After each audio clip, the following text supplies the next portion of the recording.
Hello, students. Welcome back once again in my YouTube channel, Easy Learning by BJ.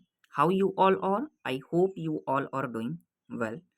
So, today I am going to start the second part of chapter 7th, Kurg. Today we will study about the Kurg means glimpses of India, second part, Kurg chapter, which is written by Lokesh Abrol. So it is very interested and so much important for the exams. So stay connected and learn with confidence. Definitely you will get the good results. And if there is any query, so don't forget to comment. Okay. So let's start the chapter. You know very well before starting the text, we just wanted to study uh, in fastly about the lesson. So stay connected. We are going to study about the लेशन. तो चलिए हम क्या करते हैं अपना about the लेशन को शुरू करते हैं और इस कहानी के बारे में समझते हैं कि ये कुर्ग कहानी कहाँ से है, कैसी है, क्या इसमें है. ठीक है, इन सभी सवालों का जवाब हमें काफी अच्छे से मिलेगा जब आप इस कहानी को बड़े ही मन तरीके से सुनेंगे. देखिए, the lesson gives us a beautiful insight of the smallest district of Karnataka.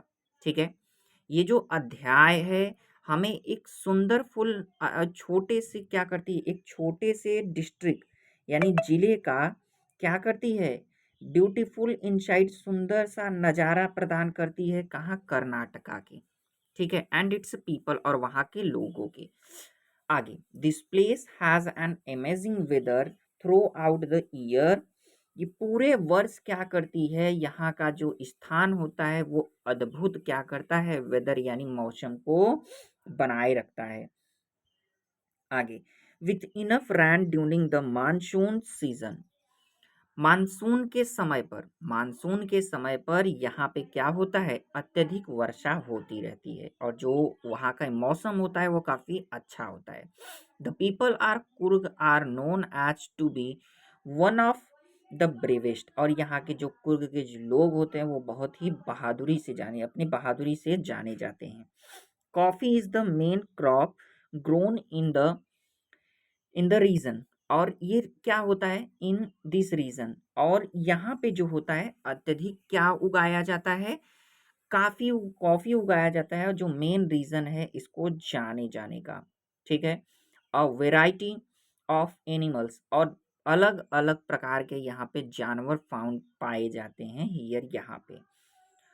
while the place in surrounded by beautiful Brahmagiri hills. और ब्रह्मगिरी पर्वतों के द्वारा यहाँ के जो नज़ारे होते हैं वो बहुत ही सुंदर होते हैं और इसके चारों तरफ ब्रह्मगिरी पर्वत होते हैं, आइसलैंड होते हैं और तिब्बती निवासी भी वहाँ पे होते हैं जो वहाँ पे स्थिर रहते हैं. ठीक है, तो अब हम क्या करते हैं, ये तो हमारा अबाउट द लेशन हो गया.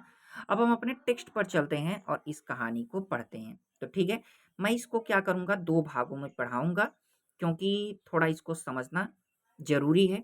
ठीक है, तो मैं बड़े ही आराम से और धीरे धीरे एक एक शब्दों को तोड़ तोड़ कर आपको पढ़ाऊंगा. ठीक है, तो आप काफी अच्छे से इस कहानी को देखिएगा. ठीक है. चलिए, एक सेकेंड. तो चलिए हम शुरू करते हैं. देखिए, Coorg is a coffee country. Coorg जो है वो कौन सी कंट्री है, कॉफी की कंट्री है यानी कॉफी की देश है. क्या, कुर्ग.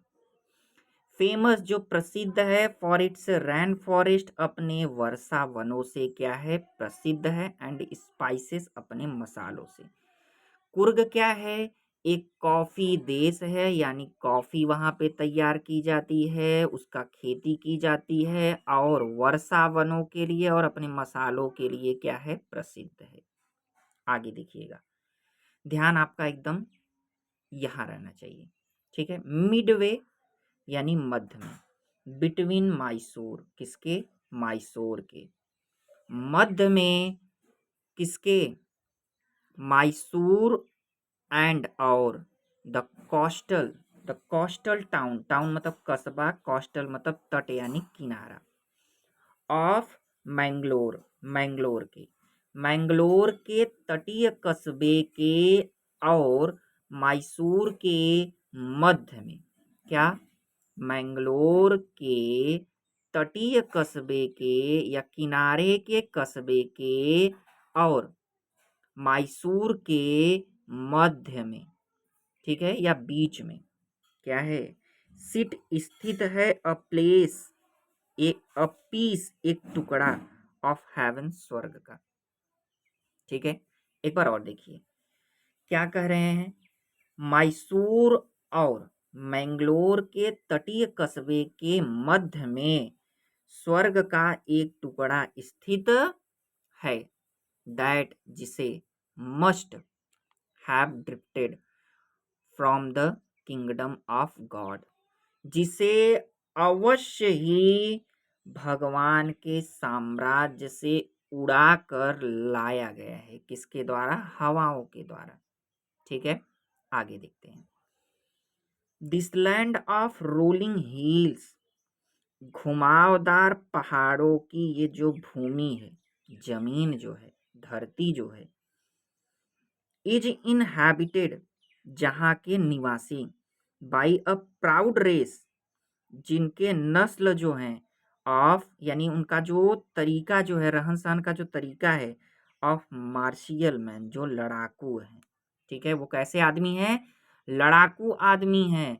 और कौन कौन वहाँ पे निवासी हैं, ब्यूटीफुल वुमेन, और सुंदर सुंदर औरतें हैं, एंड वाइल्ड क्रिएचर्स, और विभिन्न प्रकार के जंगली जानवर भी हैं। ठीक है, चलिए आगे देखते हैं, कुर्ग और कोडागू, कुर्ग बोलिए या कोडागू बोलिए, दोनों एक ही नाम है। द स्मॉलेस्ट डिस्ट्रिक्ट, एक छोटा सा क्या है, जिला है, ऑफ कर्नाटका, किसका, कर्नाटका का, is home to is home to evergreen rain forest, जो घर बन चुका है या घर है किसका, सदाबहारों का, सदाबहार जंगलों का, वर्षा वनों का, रैन फॉरेस्ट वर्षा वनों का, सदाबहार वर्षा वनों का, स्पाइसेस मसालों का, एंड कॉफी प्लांटेशंस, और कॉफी के बागानों का, और कॉफी के बागानों का क्या है, घर है। ठीक है, क्या क्या, तो सदाबहार वर्षा वनों का, मसालों का, और कॉफी के बागानों का ये कुर्ग क्या है, एक घर है। एवरग्रीन रेन फॉरेस्ट, सदाबहार वर्षा वन, कवर्ड ढके हुए हैं, 30%, 30%, ठीक है, ऑफ द डिस्ट्रिक्ट, 30% डिस्ट्रिक्ट को, जिले को, ड्यूरिंग द मानसून, किसके दौरान, मानसून के दौरान, इट पोर्स, यहाँ पर गिरते हैं या बारिश होते हैं, इन पर्याप्त रूप में, to keep many visitors away, अत्यधिक विजिटर्स यानी वहाँ पे जो घूमने आने वाले जो व्यक्ति होते हैं उनको दूर रखने के लिए यहाँ पे मानसून के समय पर अत्यधिक बारिश होता है। द सीजन ऑफ जॉय, और आनंद का जो मौसम होता है, समय होता है, कमेंस आता है, फ्रॉम सितंबर, सितंबर से शुरू होता है, एंड कंटिन्यूस, और निरंतर चलती है, टिल मार्च, कब तक, मार्च तक, और मार्च तक चलती है। ठीक है, चलिए एक बार इसको हम फटाक से और रिवीजन कर लेते हैं। तो देखिए यहाँ पे मैसूर और मैंगलोर के तटीबद्ध कस्बे के मध्य में स्वर्ग का एक टुकड़ा स्थित है, जिसे भगवान के साम्राज्य से हवा के द्वारा उड़ाकर लाके रख दिया गया है। और यहाँ के घुमावदार पहाड़ियों की जो भूमि है, वहाँ पे लड़ाकू नस्ल वाले आदमी और सुंदर औरतें और विभिन्न प्रकार के जानवर यहाँ पर स्थित हैं। ठीक है, आगे आगे देखते हैं, कुर्ग या कोडागू कर्नाटका का एक छोटा सा क्या है, डिस्ट्रिक्ट है। जिसका घर यानी वहाँ पे क्या क्या चीज़ें होते हैं, सदाबहार वर्षावन, मसाले और कॉफ़ियों के बागानों का ये एक घर है। और सदाबहार जो वर्षावन है वो 30% इस डिस्ट्रिक्ट के, इस छोटे से डिस्ट्रिक्ट कर्नाटका के इस छोटे से कुर्ग के डिस्ट्रिक्ट को 30% तो यहाँ के वर्षावन ही कवर कर लेते हैं, ढक लेते हैं। और मानसून के दौरान पर यहाँ पर इतना ज़्यादा बारिश होता है कि जो यहाँ पे घूमने आते हैं वो दूर ही हो जाते हैं, नहीं आते हैं। और जॉय आनंद का जो मौसम होता है वो सितंबर से शुरू होता है और मार्च तक चलता है। ठीक है, यदि आपका घूमने का मन करे तो आपको यहाँ पे बता दिया गया है कि सितंबर से जो आनंद का मौसम होगा वो आपका सितंबर से मार्च तक चलता है, तो इसके बीच में आप जाके घूम सकते हैं। ठीक है, तो चलिए चलिए तो हम अब आगे देखते हैं। द वेदर इज परफेक्ट, और वहाँ का जो मौसम था वो बहुत ही परफेक्ट था यानी अच्छा था। विथ सम सावर, क्यों अच्छा था? क्योंकि वहाँ पे जो वर्षा होती थी, throw in the for good measure, अच्छे मात्रा में जो वहाँ पे वर्षा होते थे, इसके वजह से वहाँ का जो मौसम था वो बहुत ही अच्छा था। The air breathes of invigorating coffee, और जो वहाँ की हवाएं चलती थी उनमें क्या होते थे? कॉफ़ी के सुगंध रहते थे। वहाँ की हवाओं में भी कॉफ़ी के सुगंध बहते थे। ठीक है, आगे कॉफ़ी स्टेट्स, और जो कॉफ़ी का स्टेट था यानी कॉफ़ी का जो बागान था। एंड और कॉलोनियल बंगलोज, और जो वहाँ पे कॉलोनी यानी जो वहाँ पे निवासी थे उनके जो बैंगलो थे यानी जो उनके घर थे। स्टैंड जो खड़े थे, tucked under the tree canopies in prime corner, एक किनारे पर वहीं क्या थे? खड़े थे। ठीक है, एक किनारे पर वहीं खड़े थे। कहाँ? पेड़ के नीचे यानी पेड़ के छांव में, पेड़ों के छांव में उनके जो वहाँ के निवासी थे उनका जो घर था वो पेड़ों के छांव में या उसके निवासी में एक किनारे पर क्या था? स्टैंड था यानी खड़ा था।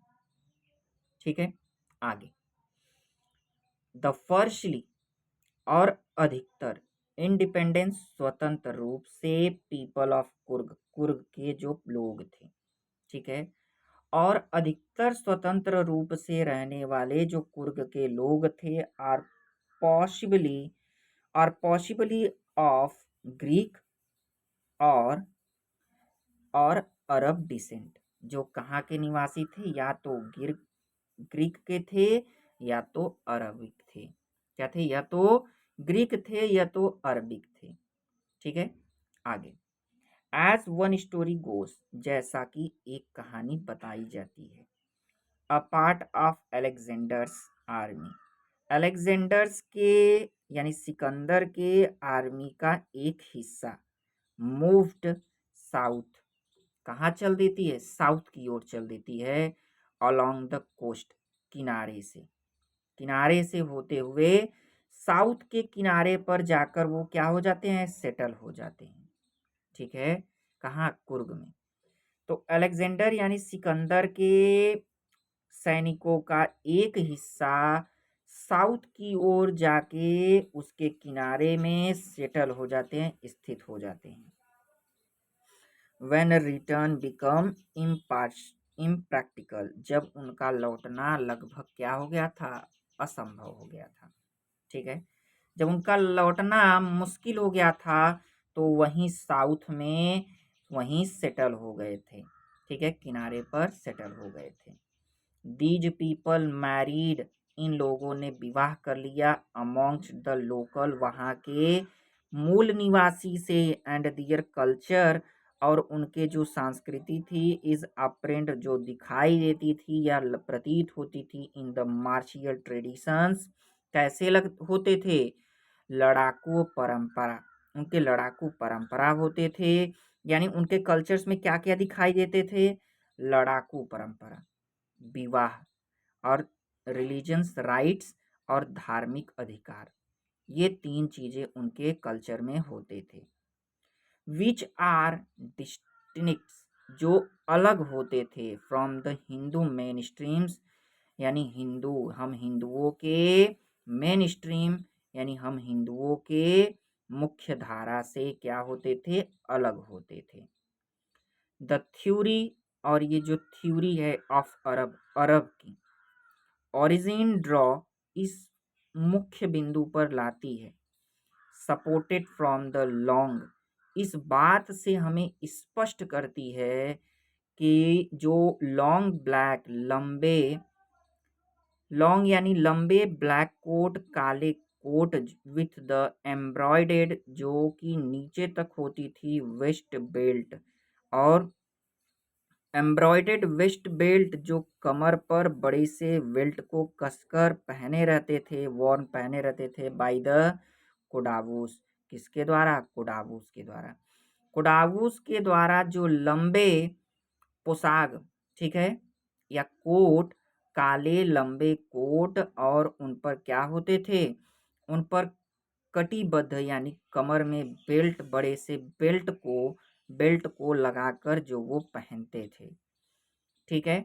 तो कोडागुस के द्वारा तो यही सिद्ध करता था कि वो क्या है, अरबिक हैं, ठीक है।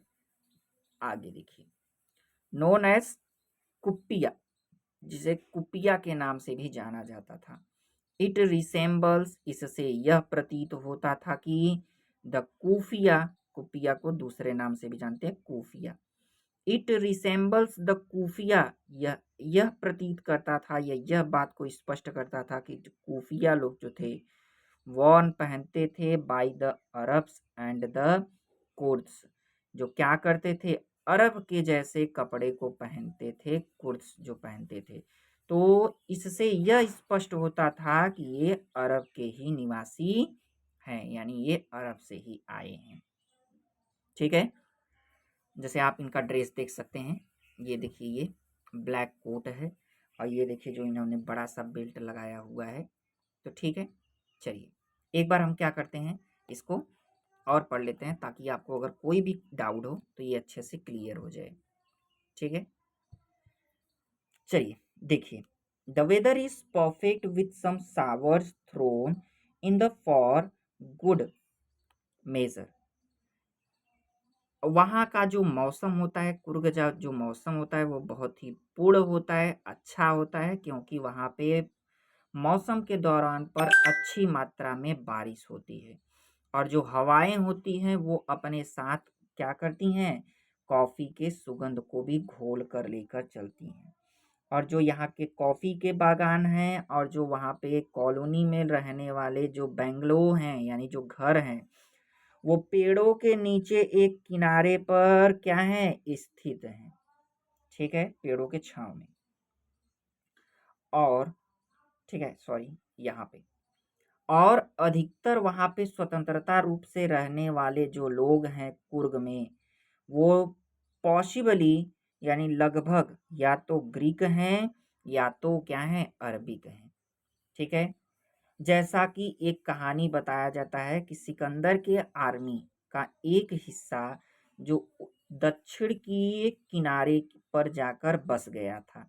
कब उन्हें बसना पड़ा, जब उनका लौटना क्या हो गया था, मुश्किल हो गया था। तो उन्होंने वहाँ के मूल निवासियों से शादी कर लिया था। दियर कल्चर अप्रेंट्स, और उनके जो कल्चर्स थे वो क्या थे, उनके कल्चर्स में लड़ाकू परंपराएं थी, विवाह थी, और धार्मिक अधिकार थे, ठीक है, जो हमारे हिंदू मेन स्ट्रीम्स, हिंदू मुख्य धारा से बिल्कुल अलग था, ठीक है। और जो इनकी जो थ्योरी है, द थ्योरी ऑफ अरब, जो ये हम कह रहे हैं कि क्या ये अरब के थे, यानी वहाँ पे अरबिक लोग थे और ग्रीक के लोग थे। तो जो ये अरब वाली जो बात है, इसको हम थोड़ा सा और विस्तार करते हैं और इस बात से समझते हैं, ठीक है। द थ्योरी ऑफ अरब, यानी जो अरब की जो ये थ्योरी है, ठीक है, ओरिजिन ड्रॉज सपोर्ट, हमें इस बात पर लाकर स्पष्ट करती है कि जो वो लंबे काले कोट पहनते थे, एम्ब्रॉयडेड जो सजी बजी रहती थी वेस्ट बेल्ट और एक बड़े से बेल्ट से, जो वो क्या करते थे, वॉर्न पहनते थे बाय द कुडागुस, कुडागुस के द्वारा। ठीक है, वो कोट पहना जाता था नोन एज कुटिया, जिसे कुटिया के नाम से जाना जाता था। It resembles the keffiyeh Warne by the Arabs. ये स्पष्ट हो गया था इस बात से, ये तो स्पष्ट हो गया था कि यही जो कुर्ग के लोग पहनते हैं वही किसके द्वारा पहना जाता है, अरब वालों के द्वारा पहना जाता है, एंड द कुर्द। और जो कुर्द के द्वारा पहना जाता है वही अरब के द्वारा पहना जाता था। यानी कहने का मतलब है कि ये अरबी की हैं, ये बात तो स्पष्ट हो गया है। ठीक है, तो आज के लिए इतना ही। हम मिलेंगे अब फिर से अपने दो, हमारा बचा हुआ है पैराग्राफ, तो उन दो पैराग्राफ को हम क्या करेंगे, अपने अगले वीडियो लेक्चर में लेकर आएंगे। क्योंकि मैं ज़्यादा वीडियो अपना बड़ा नहीं करना चाहता हूँ, मैं छोटे छोटे हिस्सों में करके आपको इस कंटेंट को क्लियर कराना चाहता हूँ। ठीक है, तो अगर आपको मेरी वीडियो पसंद आए, अच्छे लगे, तो आप like, subscribe and bell icon को ऑन कर दीजिएगा। ठीक है, धन्यवाद।